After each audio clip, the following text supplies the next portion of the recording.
Another one. Yes. I've got you under my skin. Love Frank Sinatra. I've got you. What's up, everybody? Welcome to another episode in the last 3 days of Granny's PC. We were so excited to come back that we're doing 2 this week, even though Sunday is weekend. I don't know. The technicality doesn't matter. Point is, short turnaround. We had something to get in. It'll work out. It'll be fine. Hand wave it. Yeah, it'll be all right. Don't worry about it. We don't need to explain it. We returned somehow. I said to myself, because that's the joke on this show that will never end. Never will go so and we've never even covered Star Wars, which is what I love so much about the joke. We've never talked Star Wars on here, but yet that's our running joke. But we know that we survived somehow. Somehow. But yeah, thank you for joining us on this Wednesday evening. Good to be home on a Wednesday evening with everybody. Granny's PhD episode 223. Yeah, we got a Fallout season 2 finale to talk about tonight. And we are resuming our look back at the Alien film franchise with 1997's Alien Resurrection. Both topics we couldn't wait to talk about, which is why we decided to do the short turnaround. That's right. For whatever reasons it is. So, thank you for joining us on the Facebook live stream. If you're joining us on YouTube or wherever you found the audio and podcast, we always appreciate the support. I am Ed, and with me as always is Jason. Jason, what's up, man? What's going on? Nothing much. Happy Wednesday, everyone. It's hump day. Yo, bitches, it's hump day. Funny story. I just, in my, I teach high school, and I'm, teaching a unit on the rhetoric and psychology of commercials. And I cherry-pick commercials, and then I grabbed a Geico commercial. But now, of course, I cherry-picked these commercials like 3 years ago when I developed this unit. Okay. And I just didn't have time to go through them this year. And it's not a problem. Nothing, is bad. But I got the Geico one that was the camel, happier than a camel on hump day. And okay. All of my kids knew it, and before I even put it on, I heard 3 people go, "Hump Day!" And then the camel's walking around, and they're like, "Yo, Hump Day, Hump Day!" And I don't. It was one of the silliest moments. Like, there was no pedagogy was there, but no one cares about that. No one's tuning in for that. But what was hysterical is we all bonded around Hump Day, which is today. Hump Day. Doesn't everyone bond around Hump Day one way or another? They do. They absolutely do. Yeah, here we are, riding that hump. Yeah. Listen, let's not push it off here. Like, yeah, we were here Sunday night. We had a blast talking Wonder Man and Fallout, but now the Fallout 2 finale is here. And we're going to jump right into it. And we do get a quick comment here from Carson Blanton on YouTube. Hey, what's up? How's it going? Thanks for joining us on this Wednesday night. Appreciate you and you listening. Yeah, absolutely. Jump in with your comments or anything, whatever we're talking about. Join the conversation. All right. So we do got the Amazon Prime Fallout Season 2, Episode 8, which is the Season 2 finale, and we're going to drop that spoiler ticker across the bottom because it did come out just last night at 9 o'clock when it dropped, so if you have not seen the Fallout Season 2 finale yet, spoilers are coming. We're going to be talking about it pretty open and freely. That's it. You've been warned, and if you want to come back and check us out on a rewind, then after you've seen the episode, feel free, but otherwise, let's get to it. Jason, a lot of momentum building up to this thing. A lot of what stuff. Did you think? A lot of things going on. Did we stick the landing? Did we not stick the landing? What happened? I absolutely think we stuck the landing here. This gave us the resolution of everything they had set up and continued to make me want more. Nice. And keep in line with the way the game works, not story-wise, but tone-wise. So, yeah, chef's kiss. This is a fucking brilliant show. What about you, Ed? Did it stick the landing for you? All right, so anyone who may be new to the show joining us, like me and Jason are coming at this for two different perspectives. I am one who has not played the video game whatsoever, and Jason is a huge fan of the game. So love it. You know, yeah, like it's a pretty cool dynamic we got going here. I enjoyed it. I liked it a lot. I thought it was pretty intense. It was cool. Like I started it at like 9:05. I like actually couldn't wait to check it out after we talked about it the other day. So I was pretty much jonesing to watch this thing. Yeah, I think I agree with a lot of what you said. They do stick the landing and they do wrap up a lot of stuff. But they do also, I mean, this would not have served as a series finale. Like clearly they're setting up season 3, and I have questions to ask you because, I mean, the post-credit scene, which, by the way, for those who may not know, there is a post-credit scene in this, and I'm glad that I usually do my thing where I kind of let the credits roll after so many things, and whatever, once it turns off, it turns off. I'm glad that you texted me and said there was a post-credit scene, because you know me, if I don't know there's a post-credit scene, as soon as we get to credits, I'm like, even if I love this show, I'm out. I got shit to do. Yeah, it's there's a lot going on here with this. Yeah. So, all right, so let's dive into it. Yeah, let's go. All right, so we end. Where do we want to start, Ed? Give me a character, and that's where we'll start. Well, I mean, Lucy and Titus are kind of, well, they're intertwined at the end. Yeah, so they are. Let's go. Let's actually go with Cooper. Let's go with the Ghoul here. All right, awesome. So the Ghoul, he reactivates the guy whose name I couldn't remember last week. The guy who's the head of Las Vegas. The guy who always says the house always wins. I don't know. What was his name? It was Mr. Fucking House. I'm an idiot. I can't remember anything. But he reactivates Mr. House. And Mr. House comes on like he is in the video game in New Vegas. And he's got, like, you know, the mustache and shit. And, you know, we talked about, oh, shit, did he do something? Did he drop these bombs? Whatever. He you know, made it clear that your wife is not on your side. But he right away he says, you gave it away. I did what I said I was going to do. I protected Las Vegas. You gave the fusion away to the enemy. And we get that flashback then of Clancy Brown, who's the president. And I think we talked about that last week too, where I said I thought Clancy Brown was going to be the real enemy. Yeah, I kind of had the feel like you cast a guy like that, and it's kind of what you're going for. You don't cast Clancy Brown unless you intend him to be the villain and used later on. He'll be back next season, I'm sure. Well, I meant to ask you though, didn't he pass away? Oh shit! Did Clancy Brown pass away? I'm going to double check that because I feel like he did. Oh no, shit. I'm not. I killed Clancy Brown, and he's not. No, Clancy Brown has never passed away, and he won't in my lifetime. He's older than me, so I'm not kidding. I really thought he was. Are you having the Mandela effect? Did you come from a alternate universe in the MCU? You're not from 616. You're from 617, where Clancy Brown died when we were in high school. Yeah, that does happen from time to time. Which, by the way, we should have talked about in the opening segment, but we'll save it for later because there's some Avengers Doomsday stuff I did want to talk to you about. All right, fair enough. Yeah, and it's out there. It's not like these are all speculative. It's not like that, but we'll save that for later. All right, cool. So Clancy Brown is the president. I think we both said that he was going to be the big bad. I think we were right. I think House then kind of reiterates that to Cooper. Cooper's like, I brought you the fusion thing. I'm going to destroy it. House is like, House always wins. You destroy me, you destroy the planet and space, maybe, who knows.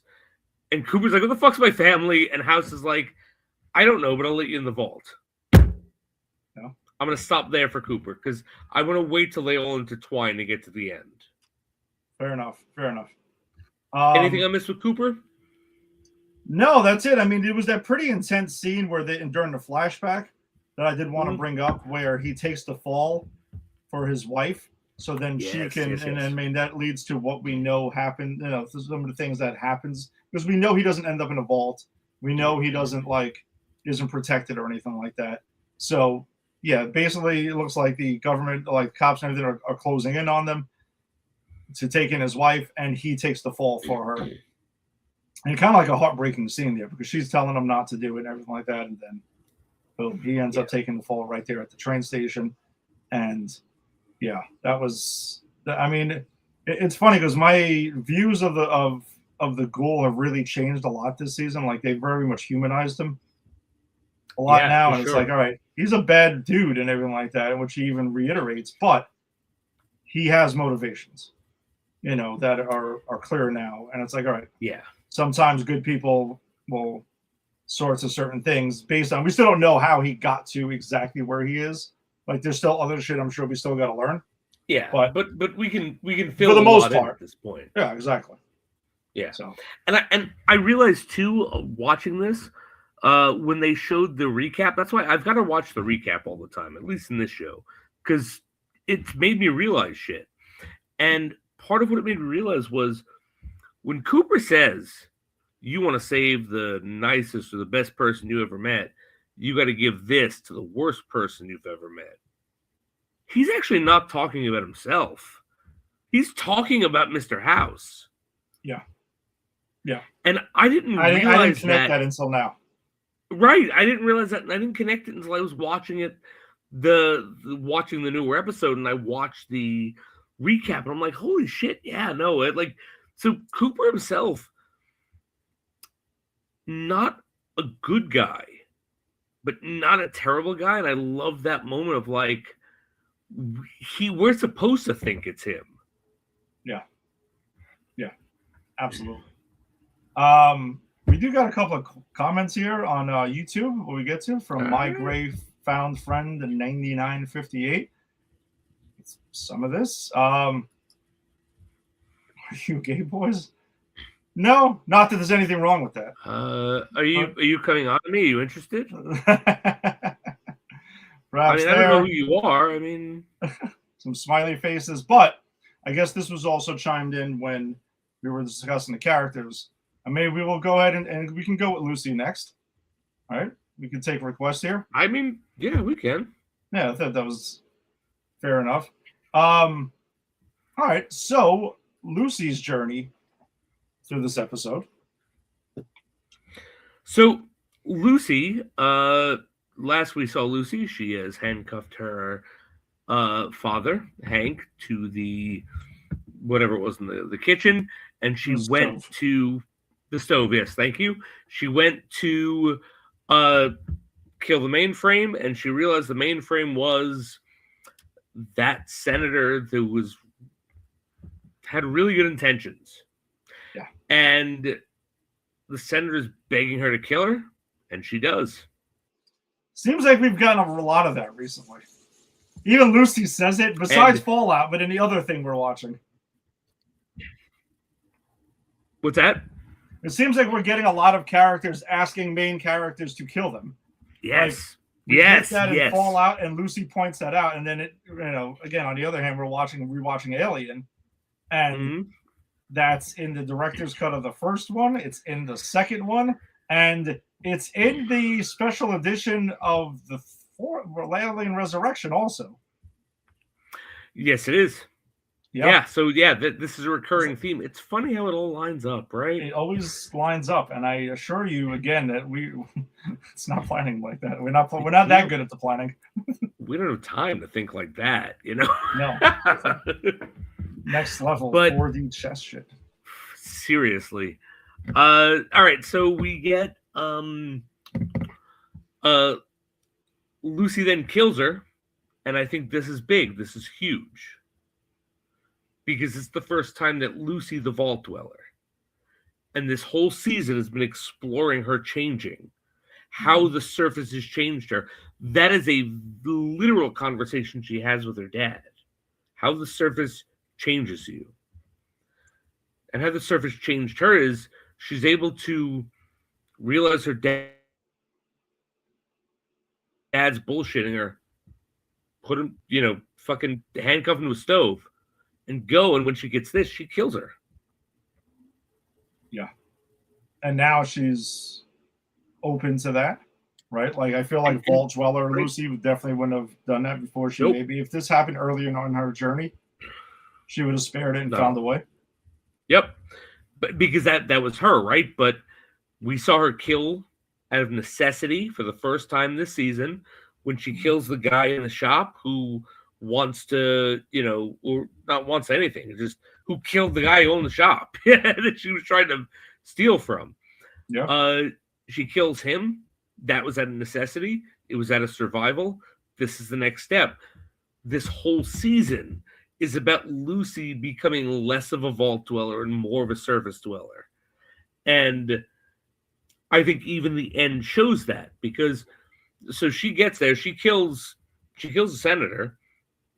We still don't know how she got there. I'm hoping we'll find out. But Hank comes up and Hank's like, I wish you wouldn't have done that, but I want my daughter back. I'm going to put this chip in your head. And she winds up putting the chip in his head. Yeah. And she... Go ahead. Yep. No, please, go ahead. No, I mean, she ends up taking control of him and basically, shutting him down to become, more obedient and anything like that, and maybe kind of be more like the father she remembered or envisioned. Yep. Not and really that's what he's become. And that's what she says. I'm going to make you, because he says to her, I'm going to make you, I'm going to make you the daughter I want. And she says, I'm going to make you the father that I remember. Yeah. And it's funny because it's very heartbreaking. And she puts that chip in his head, and then he still has the remote, and he gives her the last piece of information, like about what he did. I transmitted this and that. He gives her kind of the hints. And then he erases his own memory. And you have that moment where you could tell that Lucy was bluffing the whole fucking time, because she breaks down when he does that. Yeah. It's a great moment, man. It's a great character moment. So you think it was more like a fail-safe of like, hey, listen, I'm going to take all this shit with me? Yes, I do. Okay. I do. So did I. Because I think I think what we're led to believe, and I know this means nothing to you, but it means a bit to me, he was been working for the Enclave the whole time. The Enclave is in the games are parts of the government that went rogue either before or after, because this is actually these are like pre-games that I've played. This is like 1 and 2. Okay. So I'm murky on this lore. I got to go look at it. But the Enclave was parts of the government that survived and kept control, as opposed to the corporations. Okay. And so, the whole introduction of the Enclave here, the whole introduction of the Enclave as someone who was probably headed by Clancy Brown as the president, that makes sense. And the fact that they bring that in, and then that is kind of set up to be what's coming up next. Yeah. That's that was, I don't know. Like I was also kind of like, I remember there was like shots of, by the way, also the shots in the past, because even with Hank, and we see him a few times too. And that's where we see he met up with Steph. Mm-hmm. And they've had everything. Shout out to the de-aging on them, by the way. Yeah. That was pretty well done. That was very well done and pretty fucking awesome. Like when you get that payoff at the end of this where she's like, I'm Hank's wife. And then you see how that happens before. Because did you have any inclination they were connected? I think maybe in one of the past episodes they did mention something about them, but not like that. I did not think that it was like they were married or anything like that, or Right. like it went that far. So that's the part I'm not like 100. By the way, like maybe I'm forgetting this, but do we really know much about Lucy's mother? I don't think we know anything about Lucy's mother. Right? I'm not misremembering this. Nope. Because I've watching that scene where Hank and the one-eyed woman is married.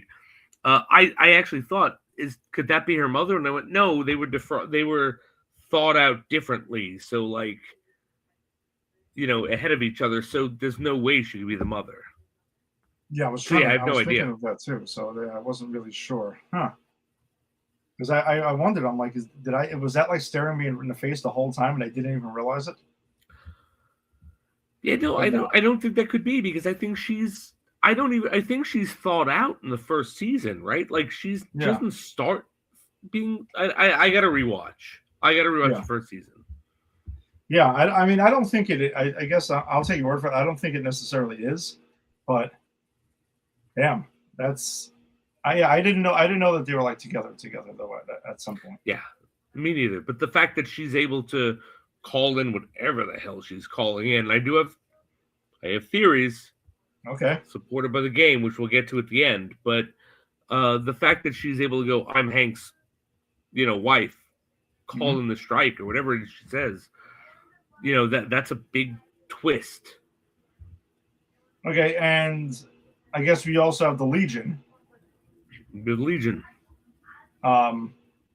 With the return of Macaulay Culkin. I don't even catch his name, Macaulay Culkin's character. Oh, I didn't either. Yeah. So they basically we see them briefly going at it, and then like he finds, I guess, whoever Caesar was. Right? Kazar, not Caesar. Kazar. I guess the dress and stuff, the suits they're wearing, I guess maybe think of that. Whoever Kazar is, but no one's seen him, right? Like that's right. And then he finds this paper, and he's just like, basically, the paper's like, fuck off. Like, I am the Legion, and it dies with me. And he takes the paper and he eats it, and he kills the fucking witness that was there. And he basically claims that he is. Yes, which completely tracks, completely makes sense. Love seeing Macaulay Culkin again. Love the whole thing about Kazar versus Caesar. I think that's hysterical. But yeah, I think that, and then he goes, all right, we're marching on. We are going to, and this is hysterical. We are going to march on Vegas, New Vegas, and we will set up a palace in the name of Kazar, spelled Caesar. Yes, that's pretty funny. And where do you want to go next? All right, so after that, so we had Lucy and Hank. We had the Ghoul. Who are we left with? We're left with. Oh, we got Titus, because he has a whole fucking shit going on here in this. Yeah, well, this is actually really cool because Titus is fighting Deathclaws as we last saw him. Some of them are kicking his ass. He's kicking some of their asses. Everyone goes inside. They're starting to bet against him. Oh no, I got this, I got that. $20, and it's even funny because someone says, 20 caps and he loses. If he loses, we're all dead. You're right. Oh, Maximus. 20 caps. Sorry, not Titus. Not Titus. Oh, Maximus. Yeah, Maximus. 20 caps. All right. Yeah, you're right. We're all dead. 20 caps then. It's fine. And then he's kicking the shit of these Deathclaws. And then they start kicking the shit of him. And they really beat him down. And then the not Ghoul, the guy who lost his arm. Yeah. And I thought this was super, super cool. He goes up and he uses his toe in his one hand to aim a sniper rifle to take a Deathclaw out. And then it takes him forever to reload. It takes him to reload, but that's all Titus needed. And then he gets out and he pulls himself out, or Maximus rather, he pulls himself out. And everyone starts to see, oh shit, that's a kid. That's not an NCR agent we should be betting against or for. That's a kid. And they grab their weapons. They go out and they help them. Yeah, I love that. Yeah, I thought the way the whole betting thing I thought was pretty damn hilarious because they're all pretty much just like, this dude's fucked. No one's taking down a Deathclaw. Let's just start, betting against him and stuff like that. And we'll, like, it was kind of embodying the whole idea of Vegas, everything like that. Like, and they were taking bets and have the board and stuff like that. And then they're kind of like, well, guess what? If he loses, then we're all fucking dead. So why are we all betting against this guy? And it flips that, and then once they see he's a kid, then they're suddenly like they rally around him and they go try to help him out. Then, which I thought was pretty cool. I did like that. And then, so as their stories converge, the Ghoul gets House to open up the path to the vault that Lucy's in. He goes in there. Hank has some of his people that he's put the shit in the back of their necks to get Lucy, and he's been like, all right, I'm going to make you the daughter I want. They're about to do that when the Ghoul saves her. Shoots the guy. Gives her this, which is what he gave to Maximus. Yeah. When it was like, I owe you one, that was like, I'm giving it back to you. Yeah. And I love that because, and then he goes off. The Ghoul opens up his family's cryopods and dun dun dun, they're not there. Yeah, they're in Colorado. So that's where I guess that's where he's off to next. Yeah, I don't even know where that is. I mean, I know where Colorado is in the game. I've never been there. Well, I mean, let's see. They're in Nevada right now, so yeah, sure. He can make his mosey on his way up there. Yeah, I mean, why not? I'm just saying, we're off the game path as far as I know, which is fine. Okay. I don't care. But yeah, so we had that, and then, as we talked about, Lucy kind of does the thing to her father. Her father erased his own memory. I'm glad he didn't die because it means Kyle MacLachlan will be back next season. Mm-hmm. But he's erased his own memory, so he gives her, he's like, hey, this is, and he gives her a clue, and it all goes back to the Enclave. Like, I don't remember the clue because I know where this is going, kind of. Okay. But the clue is pretty much like there are bigger forces out there, and then he erases his own memory, and she has a great moment where she's crying, and they pull apart. And he's like, "Who are you?" And she's like, "Yeah, I guess no one you know." It was so heartbreaking. Yeah, that's sad. She went on this entire quest just to get to her father, and then ultimately end up like he just now doesn't even fucking know her. Yeah, unless they find some way to reverse that or some shit. And I'm sure they will, but right now it's heartbreaking. No, it is for sure. So then her and I keep calling Titus Maximus. They kind of they hold hands and they kind of look on to what I guess whatever the hell the future is, what it's going to be, because some shit's going on over there. And I gotta ask, I think that I'm assuming that the post-credit scene leads to some big shit in the game after the suits that they find. Yes. So the post-credit scene points directly to my favorite of these games, Fallout 4. Oh wow! Where so in the game you can join different factions, and whatever faction you join, that pretty much sets how the game ends. Okay. I've done all factions. If you do the Brotherhood of Steel, you're sent on missions to assemble what they said is Liberty Prime. Liberty Prime is a huge fucking mecha suit that you are able to control with nukes. Whoa. And in Fallout 4, if you choose that ending, you pretty much bomb the Commonwealth into compliance.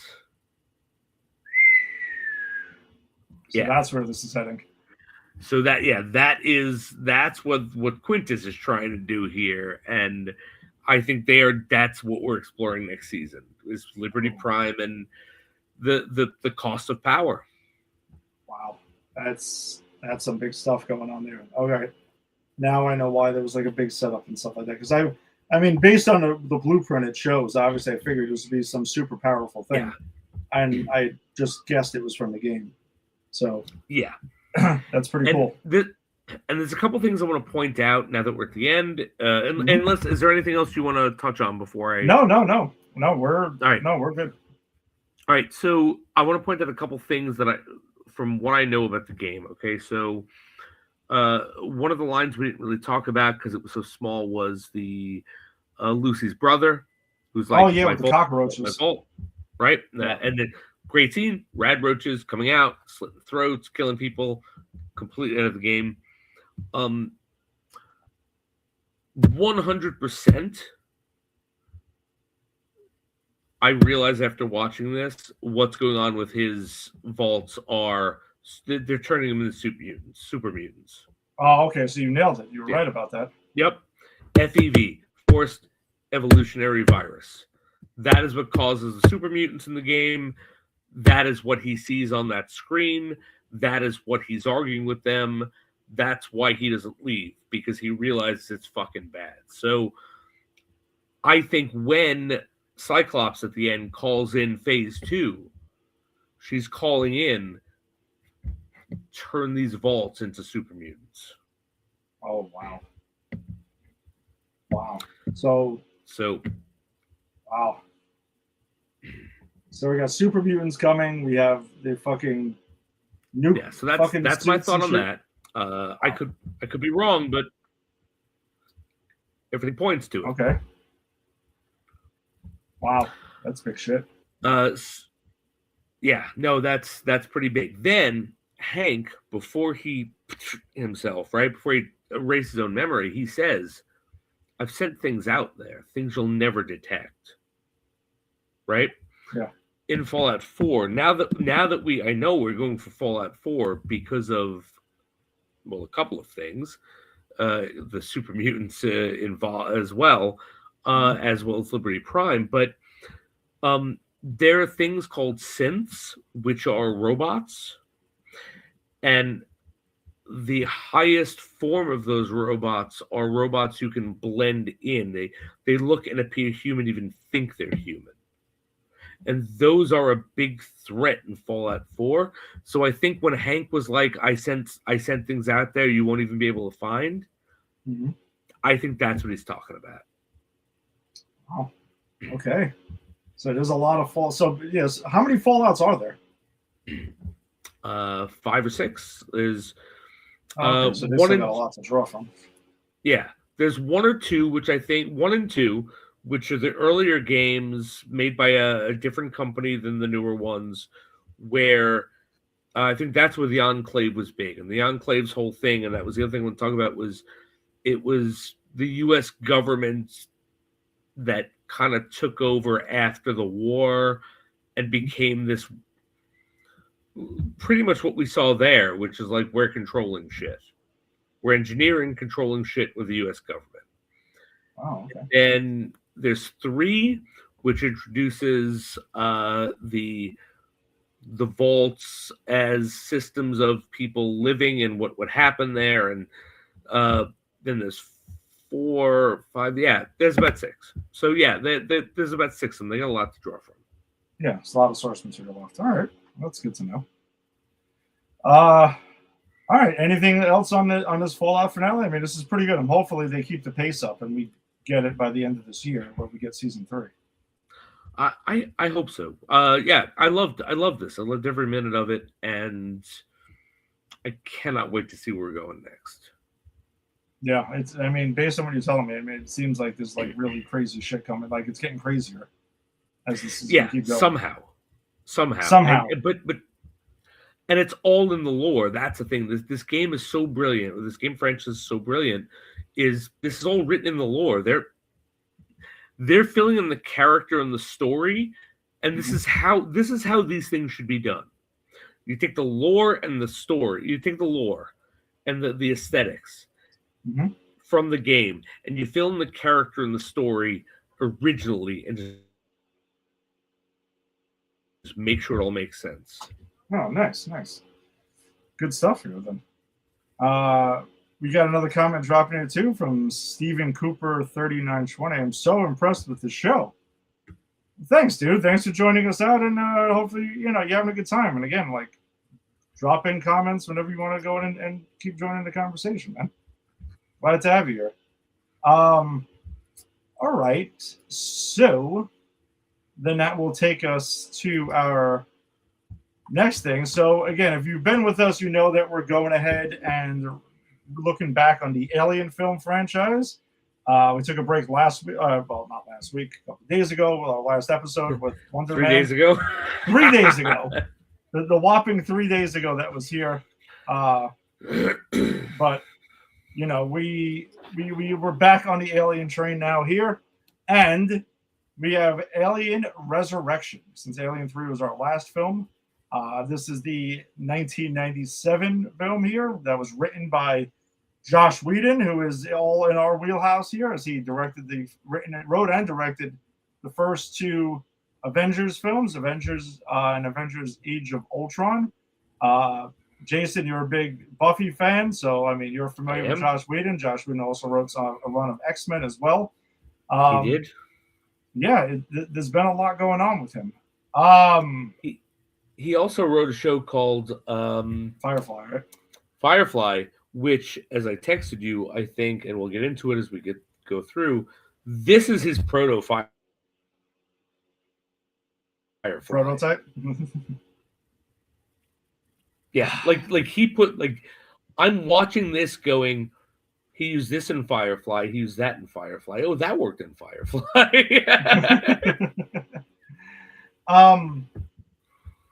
So neither one of us cared for Alien 3 very much. No. Right? Like, just neither we did. Especially after the two sci-fi classics of all time of Alien and Aliens. He gave us Alien 3. Really pissed us all both off pretty good. And now we got this, a film that I remember a long time ago as being, hey, it was all right. It was fun. It's not Alien 3, so there's only one way to go from there. This is why we rewatch these films and not just go off of memory. Indeed. You kind of need to dive in and get knee deep into this shit again to see what's what. This movie is batshit crazy. On every single conceivable level. This movie is completely batshit crazy. It's a weird film. It's got this weird, I don't know. There's so much weirdness involved, and it's also like, go ahead. It's not just weird in what it's presenting. It's tonally weird. It's all over the place from scene to scene. You have moments where you have you watch Cheers as a kid, right? We all watched Cheers as a kid. Yes. You know Carla Fratelli, right? Yeah. Her husband is the fucking general in this movie, right? And he plays everything like he's in a Yeah. Then we got people being murdered by aliens. I don't know what this movie was trying to do. It's weird, right? Because you got Joss Whedon, who, from what I understood, wrote the film as to be like a lighter film from its predecessors. But it's kind of not what you need for Alien at all. But then you have, the director who they hired, who was Jean-Pierre Jeunet, who is, he's known for doing some weird shit with his film, this other kind of all over the place, like quirky, dark humor type things. I can see that in this film, and it just doesn't work at all. Like, for me at least, it didn't work at all. Like these two are bashing. I feel like they're on two different things. From what I understand, the studio had to tell them to make the movie more violent, and this movie's pretty gory for a alien film from what we've seen so far. I mean, there's some pretty like alien movies don't really get gory that much. I thought this is definitely the goriest, at least the original four. True. No, that's true, but I agree with that, but I also think the gore is so and the visual like scariness is so mediocre that it didn't clock as like gore. Well, I will say in terms of some of the kills, I think are a little bit more visual, right, than what we've seen in the past. Yeah, that's fair. And I think the stuff like the scenes that come to mind also are the scene where Ripley ate, because again, we'll go over the plot in a second, but Ripley ate goes into this room and she finds her predecessors, the 7 times they tried to clone her previously, in a pretty fucked up scene. Yeah, it's a fucked up scene, but I think it's actually one of the best scenes of the movie.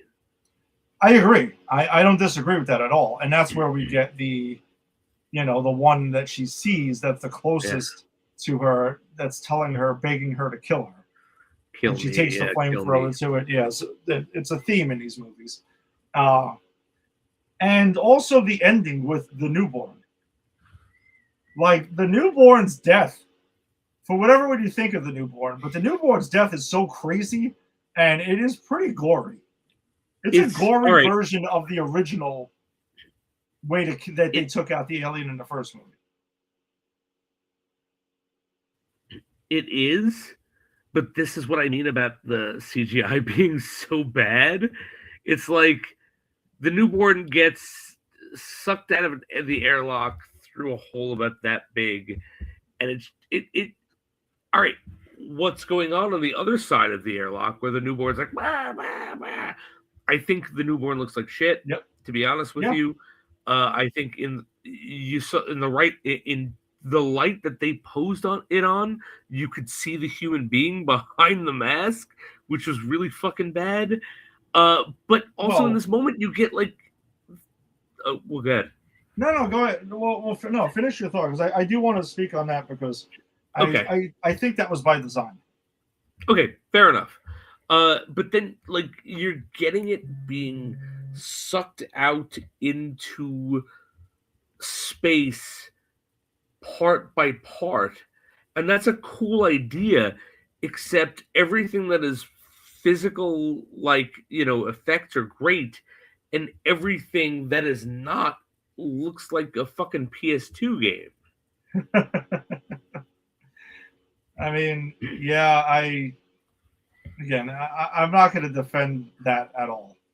I just think, again, in the terms of some of the gore and some of the kills that we get, that I think it definitely is one of the, to me, I thought it was the goriest film in the franchise.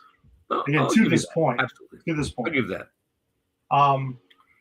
But the basic premise of this movie is after the events of Alien 3, when Ripley sacrifices herself at the end to basically save humanity, and she has when she has the alien in her, as she's falling from the fire, she's throwing herself in the pit, and the alien's bursting out of her chest. She takes it down with her, and she basically sacrifices herself. So that's supposed to be the end of the xenomorphs, end of everything. And at the end of Aliens, they went ahead and they nuked the fucking planet. So this is supposed to be the end of all of it. And Alien 3, for whatever the thoughts are on this, it did give the franchise a finality. I will at least say that about the end of Alien 3. Whether it was a nice way to end it or not, or the right way to end it, I do think the ending of the movie gave the franchise closure, and that was the end of it. This movie, of course, and this movie undoes that to an extent, because fast forward 200 years later, and the Weyland-Yutani is long gone, And in my version, I know what happened to them. Your version, not so much, because no, I want to know. I watched the special edition from 2003, and Jason watched the theatrical cut. That's how we've been kind of doing these reviews each week, because there's 2 versions in the box set that came out years ago. But Weyland-Yutani is long gone. Basically, the U.S. government has kind of stepped in to Weyland-Yutani. I mean, to be honest, this could have been Weyland-Yutani, and it wouldn't have mattered. Like, yeah, it wouldn't have. It doesn't change anything, but whatever. And they got some of Ripley's blood and cloned her, and they've been trying to, but then because Ripley and the alien, the version she got of Ripley had the alien in her already, she's basically, all the clones are fused together with alien DNA, xenomorph DNA, and human DNA. And results may vary, as we saw in the 8. And also, though, the beginning of our films start off very differently, where I think in the theatrical cut, they easily just pluck the xenomorph out of the Ripley clone and go about their business. It's more drawn out in the special edition. Okay. And they go into more of an explanation of a lot of that. It's a little bit more. Most of the extra footage is throughout the beginning of the film. Then at a certain point, it kind of picks up, and it's essentially the theatrical cut. Okay. But there's more of that. And yeah, so she births a queen, ironically. And yeah, it's a queen right away. But then, though, we see that this queen has hatched some eggs, and they bring in these humans to face hug and blah blah blah. They're launching all these fucking aliens and yada yada. So that's how we get a bunch of aliens in this film. And then we find out later in the film that the queen alien, their reproductive system has changed to a human one. And they give live birth. They give live birth now and no longer require eggs hatching and face huggers and all this other. And that's how we get the newborn at the end of the film looking the way it does. Which is also why I do think the newborn's look was intended to be human-ish, because I think that's what they were going for. Yeah, I get that.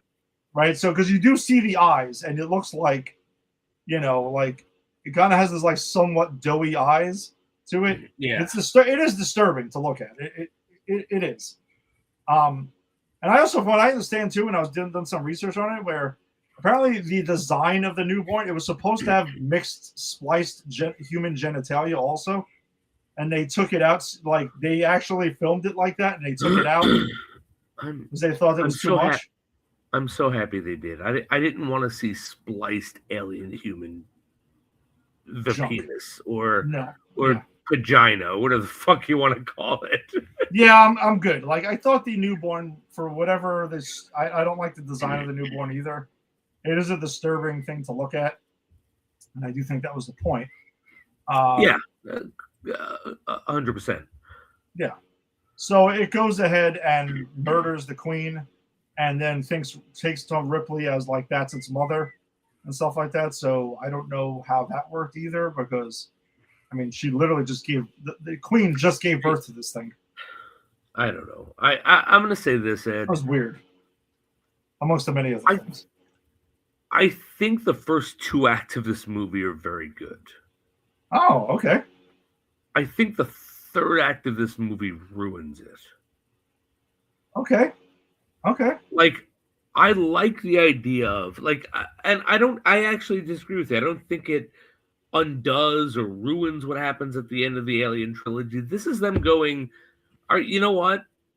We're gonna give you, this is kind of like Alien fanfic. What happens 200 years from now, right? And it's not Ripley, so you don't have to worry about it. It's not going to fuck with your timeline. You don't want to watch this, don't watch this. This is something that is like Ripley. And I'm in for that. I'm in for the pirates. I'm in for even some of the weird tonal shifts. I don't love it, but I can deal with it. It's when you get to the 3rd act that it feels to me that the writer and the director, whoever was doing this, was just picking up shit from the first couple of movies and going, let's throw and see what sticks. Right? Like, that's when you find out Winona Ryder's a robot. Why? Robots. Huh? Okay. It's an alien human hybrid. Why? Who cares? You like it, isn't it?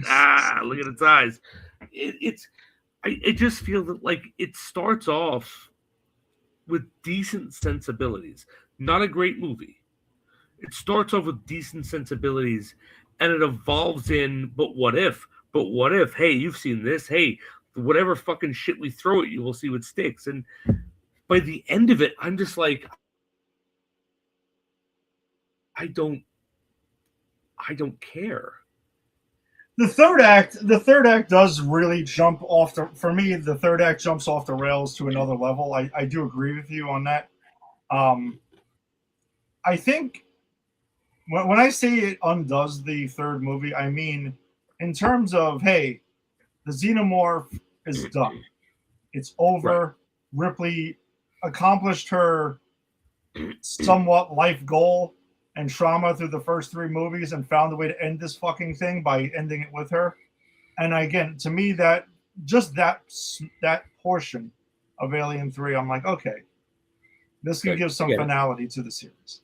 This was just kind of like, all right, let's not Ripley, and we're just going to make sure we find a way to undo. We need to bring the xenomorphs back somehow. So we're going to go with this. And this is basically the only way we can. Yeah, somehow.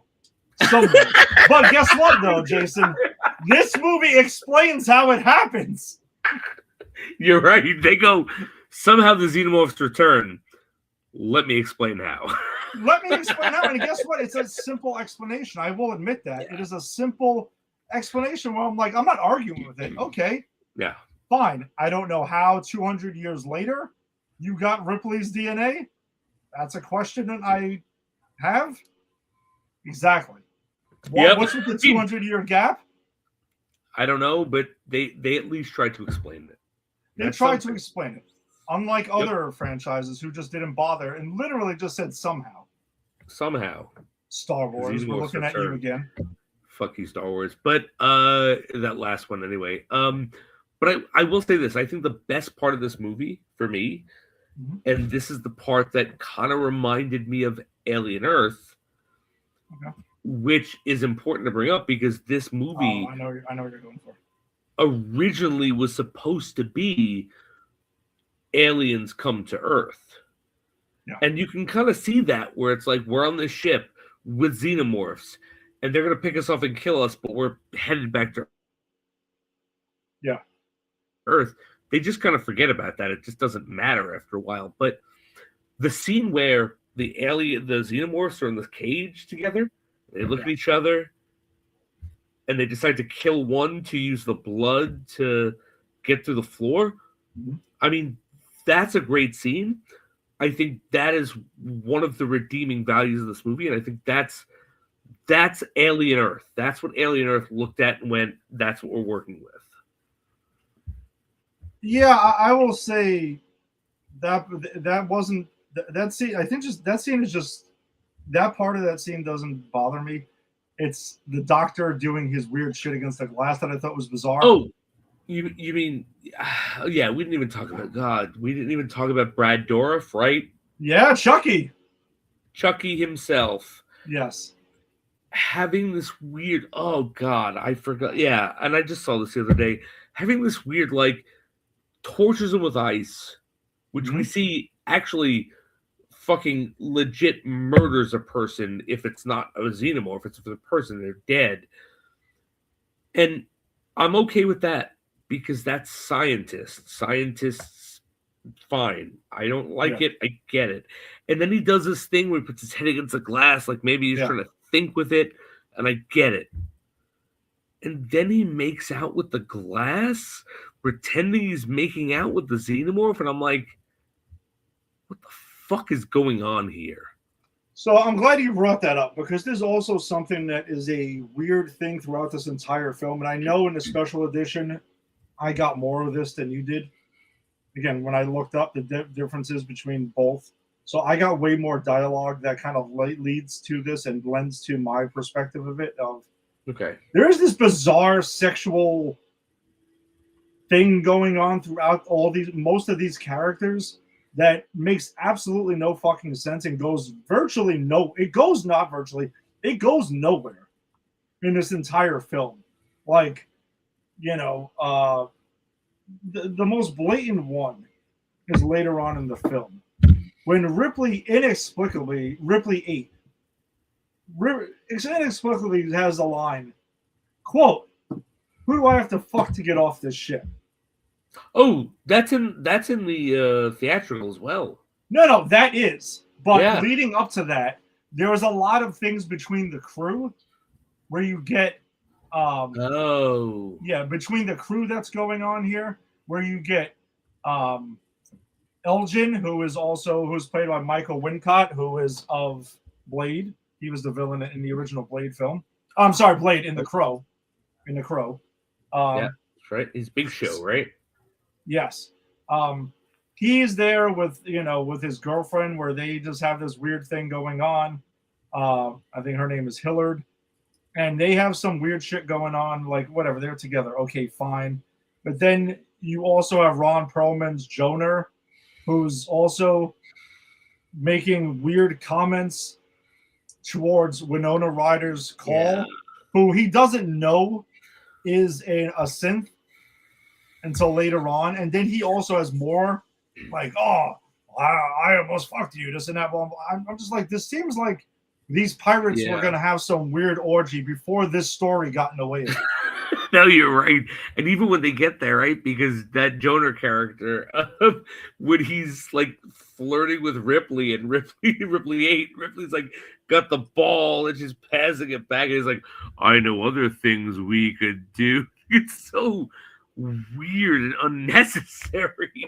And also, I'm glad you also brought that up because there is a lot of the weird sexual dialogue that goes on in that scene, and also the whole basketball scene is fucking bizarre because there is virtually nothing basketball about anything going on here. Like, I almost felt like they were like, "Hey, we need to show Ripley 8 jump because she dunks a basketball out of nowhere. She never dribbles this thing. She's like waving it around his head." And she's just doing weird shit with it. And I just don't know what was the point of that entire thing. And I don't know. It's just, it goes on throughout this thing. Where all these, again, it's just like, it's just, there's a lot of, it adds to the weirdness of it because the sexualized dialogue goes on throughout it and it completely comes out of nowhere. Majority of the time, in the middle of random scenes, and you're like, what the fuck are you talking about? When you get the pirate captain and Carla Tortelli's ex talking, right? Yes. And Carla Tortelli's ex is like, hey, you took on someone else. She's cute. And then the pirate captain's like, yeah, she's a piece of ass, right? You want to fuck her? And it's like, where the fuck did this come from? And then he's just like, nah, I'm just saying she's cute. It's not even like it means something. It's not even like, oh, he's gonna do something later that this makes sense. No, this comes to nothing. That's what I'm saying. It's all over the film in random scenes where there's no sexual tension of any kind in the story, but yet it starts being blurted out by the characters out of nowhere, and it comes out of left field, and then it just goes away again. And it's like, man, if these xenomorphs were running around, agreed. This might be a fucking alien porn parody. It's weird. It's just fucking weird. Oh, what would an alien porn parody look like? I don't want to know. I got it. I'm sure there's one that exists. I'm delivering a pizza. I'm a hot, attractive woman. You're a guy. Look at this pizza. Oh, it's a face hugger. Oh, man, that's so sexy watching that guy getting a face hugger in his face because it's alien porn. That's what aliens get off watching. Oh my god, it's disturbing. I opened up a can of worms I didn't really intend to at all. Oh my god. But it is what this movie feels like. It was so fucking bizarre. It was strange. I'm going through my notes here. So we got bizarre, random sexual dialogue, glorious film, the thing. By the way, so what was the point of keeping this? I have a lot of questions coming up here. All right, let's do it. You can help me answer them. Why keep the failed clones alive? What was the point of that? And once you had the successful 8, why? What's with the other 7? The other 7 weren't doing anything. One of them was begging to die. They weren't serving a purpose. I know. It was just because that scene has to happen. That's really it. That's really okay. It. The only thing I could think of is, well, no, I can't even say this because 8 was around for a while before this happened, right? Like they are working with 8 way before the pirate ship comes in. So I got nothing. I don't know. Maybe just because they're piece of shit. Jason, I have a feeling some of these questions are going to pretty much, that's going to be the answer to some of these. Yeah. Because I don't have answers for them. So these are genuine questions. All right, let's go. Next one. They come across that random dude with the glasses who she sniffs. Ripley 8 sniffs him. It's like, you have one inside you. You're fucking dead. You're done.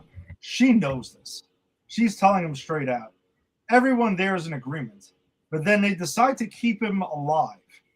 But if you know what's going to happen, why don't you just kill the guy and you kill the fucking xenomorph and end it? Why would you bring this dude along for the ride so you can have someone burst out of his chest later and then you have more problems? Like within the story, what's the fucking logic here? Besides, but there's more with him. He runs. Yeah, no, but shit. I think this is actually, damn it. I think this is a special edition thing. I don't think you saw this. Correct me if I'm wrong. The scene where he finally does burst out of his chest. Mm-hmm. They're trying to shoot him.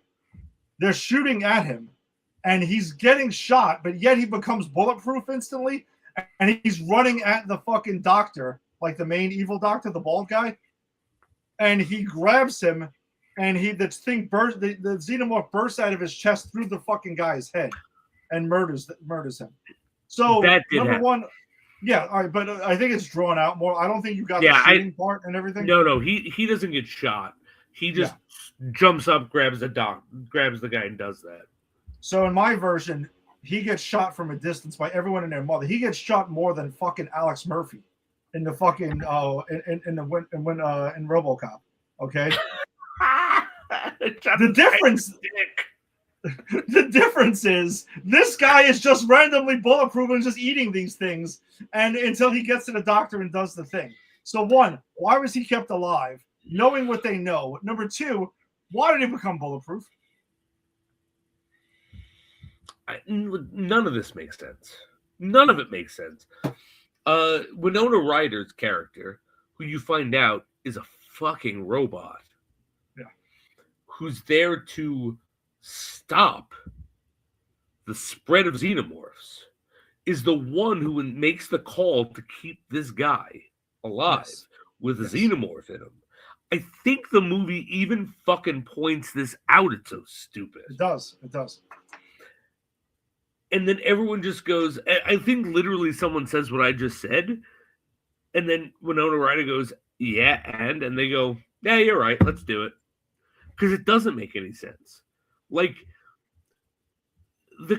you got Ron Perlman was like, kill him. But you got other people going, no, we're just not going to bring him.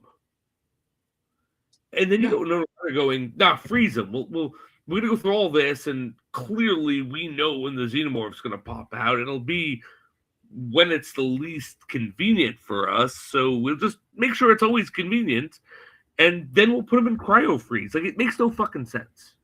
Well, in Alien 3, it took Ripley almost a week to get this thing to pop out of her chest. True. Which is That even is very worse. true. Which is one of the main knocks on Alien 3, because we've seen it doesn't take that long. And then in that movie, though, suddenly it has to take longer. And I'm gonna This movie put has to happen. cards on the table right here. I still think this is better than Alien 3. We can reassess that. We'll talk. In the ending. I'm not suggesting it is or it isn't, actually. I'm not right now. I'm starting to wonder. I almost feel like we're comparing Superman 3 and Superman 4 at some point in this. I don't like either movie. But one is clearly better. I'm not saying one is good and one is not. We'll get back to this. Right. I have another question for you. All right, let's do it. Brad Dourif's character, the weird fucking doctor who wants to fake make out with xenomorphs. Okay. Why is he there? Number one, he's kept alive later in the film. In the third act of the film, we find out he's kept alive and he's cocooned. Okay. Meanwhile, he is there narrating the fucking entire scene and explaining to us how the Queen alien has leveled up and gotten a human, a human biological system now, right? And he's basically doing the narration for this entire scene because there's no other way any of us would know what the fuck was going on in this movie at this point in time, right? Why is he alive? Why is he being cocooned when this new fucking, inner system is already existing? Like, you don't need to cocoon them. Good question. He's there to narrate the stupid scene because nobody knew what the fuck was going on. The fact is that he is Brad Exposition, Dorif. Exactly. And that's what he's there for. I think I'll give this movie a bit of credit. He wasn't the only one there. No, it's true. It's true. And so at least, and we have seen in the past that the aliens will, at least if you watched Aliens, the director's cut, you'll see that, or Alien, the director's cut, you'll see that they will cocoon people. So I'm okay with that. It's just the fact that I'm with you on this, though. He's just fucking exposition. And then once his exposition is over and the alien human hybrid comes out, the alien human hybrid goes, "Thanks, Mr. Exposition. I'm going to eat your brain." Yeah, but Jason, all right, so in Alien, we see the cocooning only in the director's cut, right? Yes. In fairness, okay? So technically that's not canon. That's where we get the first kill me moment. Aliens, the cocooning is in the canon. It actually is. You're right. It is. No, it is. But we see though that that xenomorphs will cocoon humans. So when they lay the eggs, their face huggers can jump right on them, and I get it. That's how they procreate. But if this queen randomly, by the way, during the course of the film, upgraded their fucking or changed their inner system, their birth system, what was the point of the cocooning then? There's no eggs being laid anymore. There's no face huggers required anymore. All right. I'll say this. I think, yes, for the most part, it's plot. But I think it can make sense in the way that you have the alien queen. And I think it's even a surprise to the queen that she's giving live birth. Okay. And so I think that the idea of cocooning people in the way that aliens normally do to reproduce is part of the evolutionary cycle. Okay. All right, we're reproducing with a cocoon. And then because of this genetic aberration, it's like, oh, wait, no live birth. We don't need them anymore. Now, do I think they put that thought into this? Kind of. Okay. Do I think it works? Kind of. Could it have been done a lot better? 100%. Yeah. Like maybe they should have just said earlier in the film that the queen was giving live birth.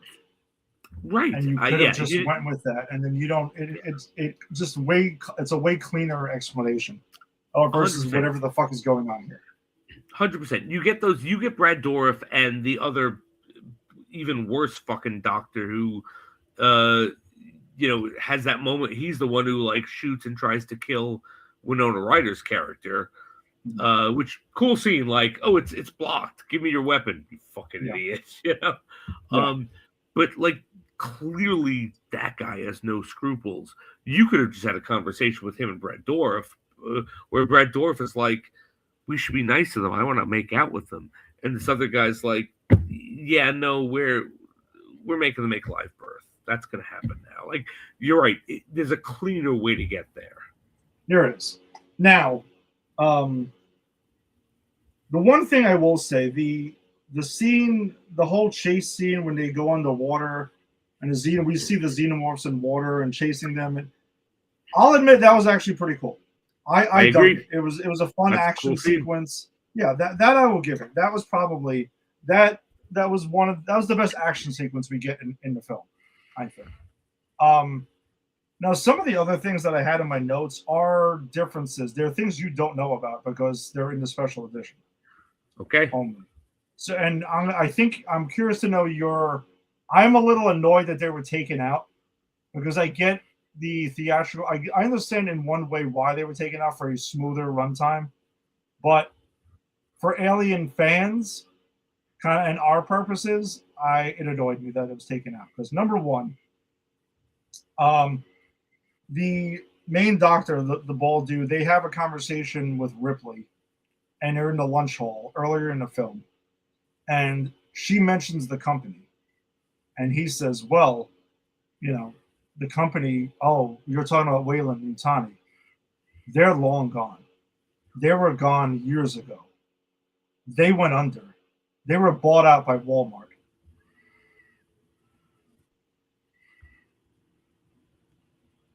Yes. That was a line in the movie you saw? That was a line in the movie. That is not me making that up. Because that was not like... I know the scene you're talking about. Yeah. And it's literally just, oh, they're long gone. No, there's more to it. And there's a lot of that in the special edition where they're just scenes that are there and it just explains it. And I get I think it was more of this like dark humor, weird shit that this movie was going for.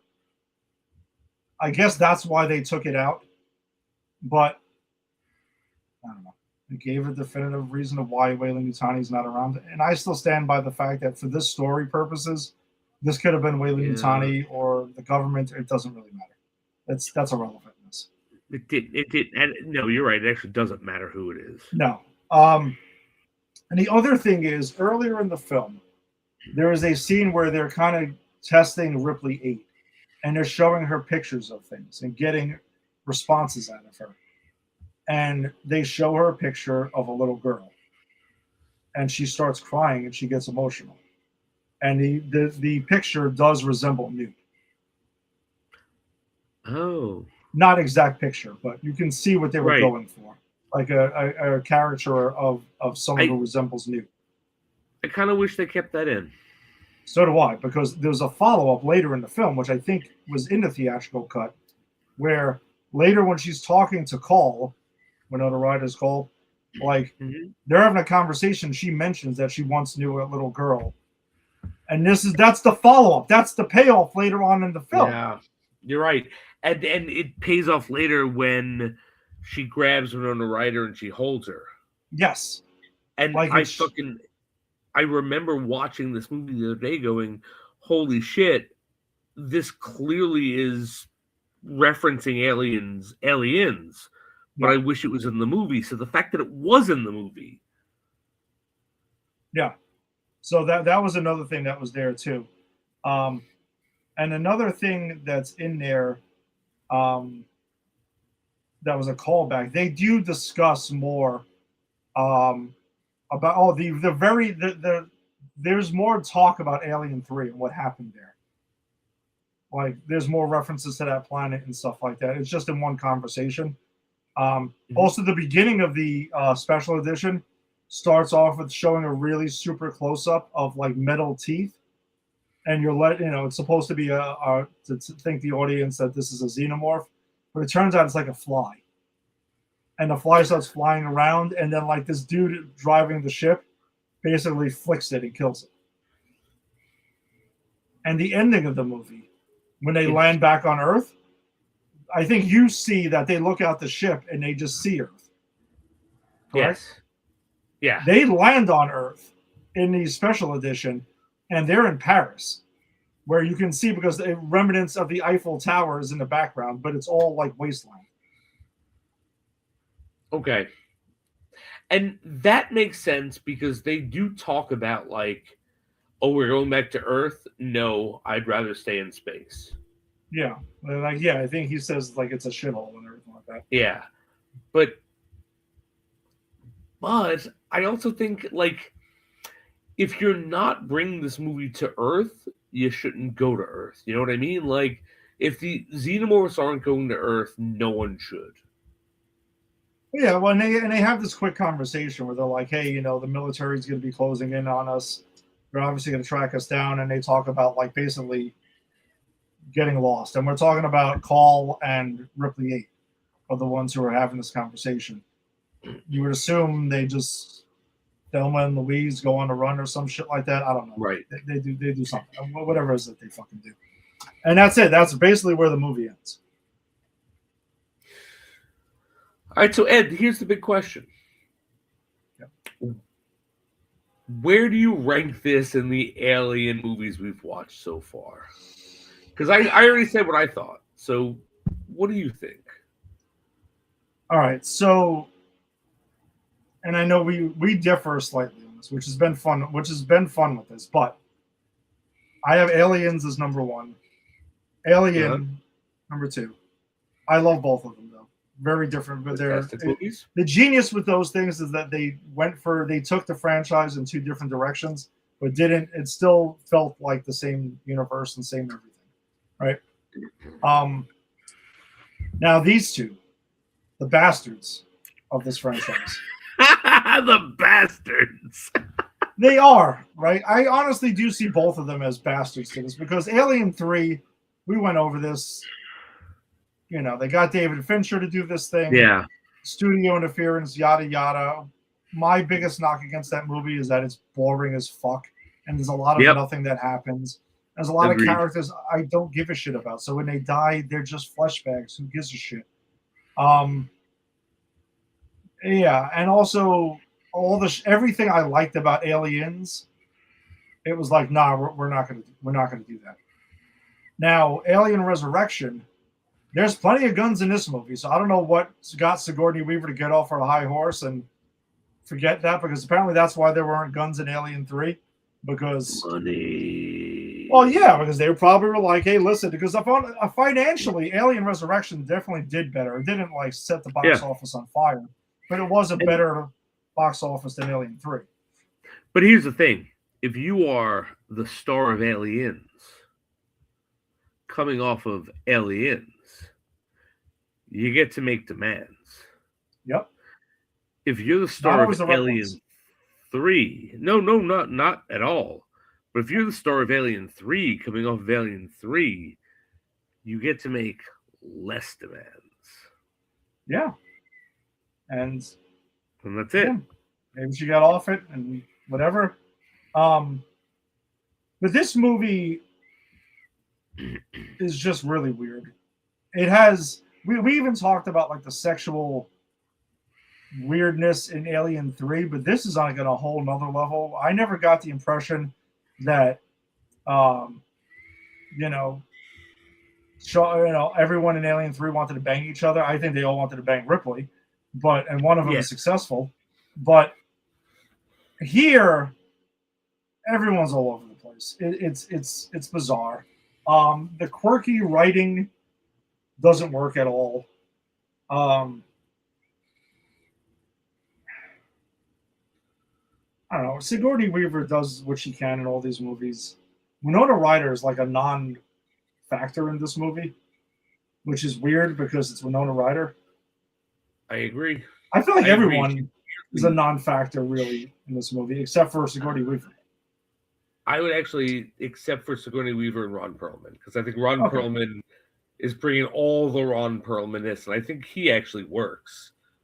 He's extremely over the top, even for Ron Perlman, I think.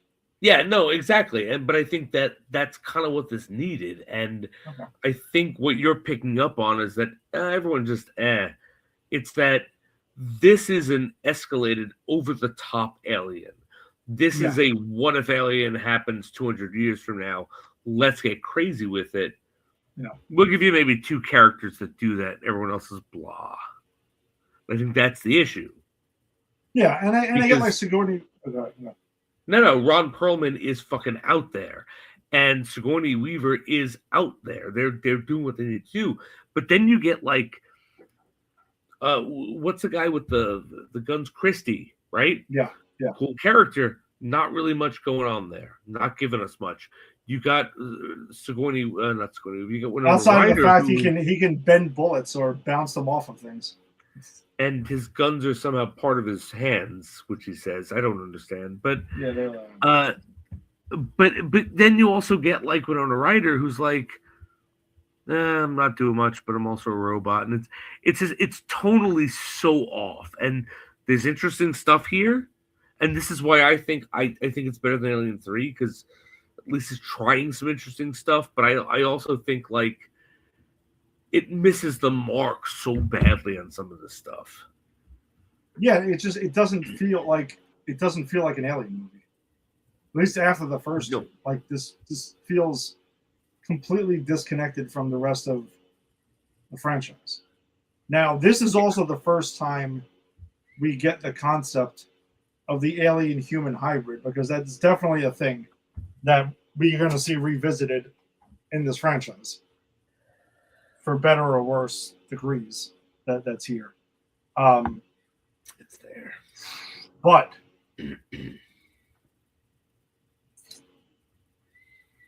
I mean, I would say that I have watched Alien Resurrection more than Alien 3.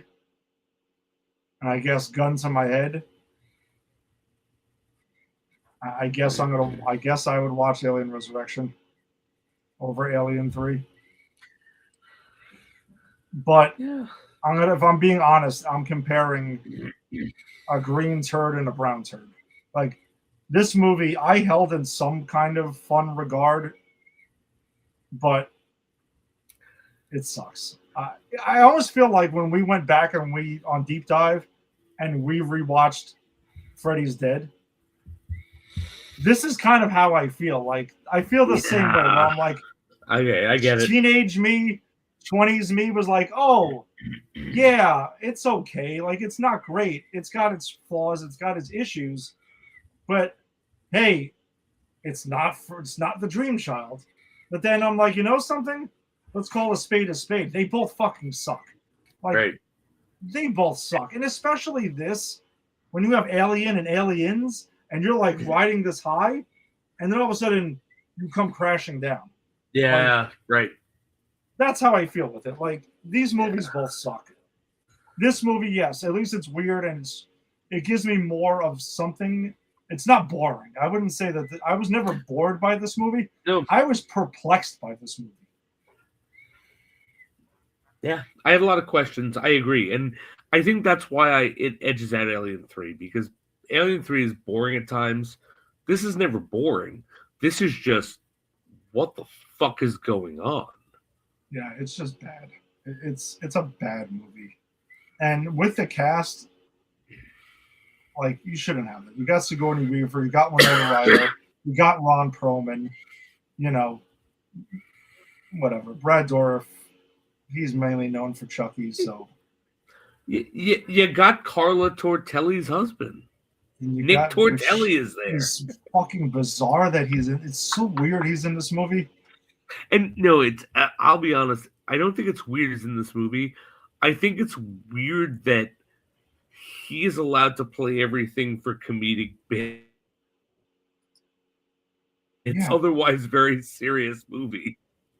Yeah, I don't know. It was just not the right people to do this. Like Josh Whedon, oddly enough, and I get at the time he was like an award-winning writer and stuff. Like I don't know what he wrote at this point. Again, Roseanne. Okay. What? This is 97. Do you have it pulled up already? No, I'm thinking of I'm but on. I have IMDb Alright. open, so I can. all right. So so clearly you have the better knowledge. Yeah, I mean, I do have the other screen open for a cheat code at this. All right, so it's funny because it's known for producer Buffy the Vampire Slayer, Cabin in the Woods, Angel, The Avengers. Those are his top four. But let's go into his writing credits then. Let's see, writer. Oh, that's right. He also did write some of Agents of Shield. Let's go back before that. Though, He did. because- Yeah, he was a Agents of Shield guy. I actually that was a Joss Whedon thing, right? At first, Yeah. like that was his. Yeah, it was. Creation at first. Yeah, he wanted more of Shield, and that I'll give him credit for that. All right. So 1997, where actually Buffy the Vampire Slayer and Alien Resurrections came out the same year. Even though the unaired pilot of came out. The movie? No. The movie No, or the series. show, Buffy the Vampire Slayer? So he has a screenplay by. Because that matters. Because he did also do the movie. Okay, so he has Roseanne written writers credits, Parenthood TV series. He wrote Buffy the Vampire Slayer the movie. All right, so in 1992 he did. Oh my God, why is there an IMDb based on the character created by? They have the porn parody in here. Muffy the Vampire Layer. Why is that on here? What? Yes. Where? Yes. Based on the character created by, I guess, Joss Whedon.